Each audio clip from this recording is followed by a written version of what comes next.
피고인은 계엄 선포 이후 국가와 사회에 엄청난 피해와 해악을 초래한 이 사건 내란 범행을 진지하게 반성하기는커녕 국민에게 단 한 번도 제대로 사과를 한 적이 없습니다.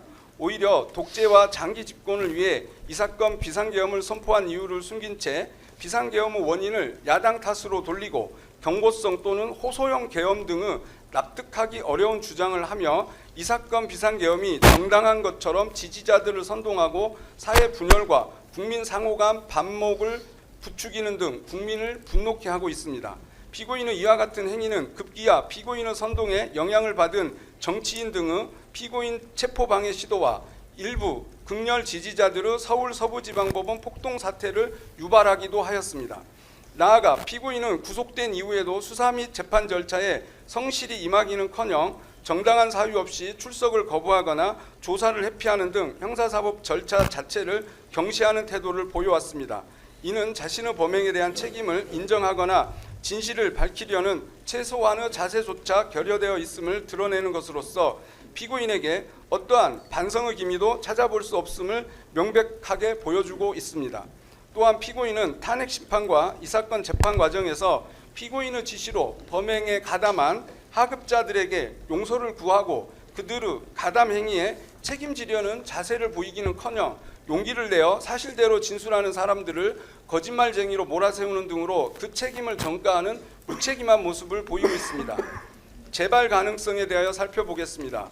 1980년 5.17 비상계엄 전국 확대 조치 이후 민주화를 거치고 재판을 통해 1997년 5.17 군사 반란 등을 주도한 전두환, 노태우 두 전직 대통령을 무기징역 등으로 단죄하면서 우리 국민은 다시는 비상계엄을 수단으로 한 친위 쿠데타가 일어나지 않을 것으로 생각했고 이 사건 비상계엄 선포 당시에 많은 국민이 비상계엄 선포 소식을 듣고 가짜 뉴스로 취급하였습니다. 하지만 전두환 노태우 세력 단죄의 역사가 있음에도 비상계엄을 수단으로 내란을 획책한 피고인을 비롯한 공직 엘리트들의 행태를 통해 국민은 비극적 역사가 반복되지 않도록 다시금 전두환 노태우 세력에 대한 단죄보다 더 엄정한 단죄가 필요함을 실감하게 되었습니다. 따라서 피고인에 대한 형을 정함에 있어서는 재발 가능성을 진지하게 고려할 필요가 있습니다. 내란 우두머리죄에 대한 법정형은 최고 사형, 최저 무기금고입니다. 이와 같은 양형 조건에 비추어 볼 때 참작할 만한 감경 사유가 전혀 없는 피고인에 대하여 법정 최저형인 무기형으로 형을 정하는 것이 과연 양형의 원칙에 부합한지에 관하여 신중한 검토가 필요합니다. 대한민국은 사실상 사형 폐지 국가라고 합니다. 사형을 집행하지 않기 때문입니다.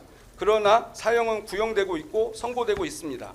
대한민국 형사사법에서의 사형은 집행하여 사형을 시킨다는 의미가 아니라 공동체가 재판을 통해 범죄 대응 의지와 그에 대한 신뢰를 구현하는 것으로 기능하고 있는 것입니다. 피고인은 반성하지 않습니다. 양형에 참작할 사유가 없고 오히려 중한형을 정해야 합니다. 따라서 법정형 중 최저형으로 형을 정함은 마땅하지 않습니다. 법정형 중 최저형이 아닌 형은 사형밖에 없습니다. 이에 피고인 윤석열에게 사형을 구형합니다.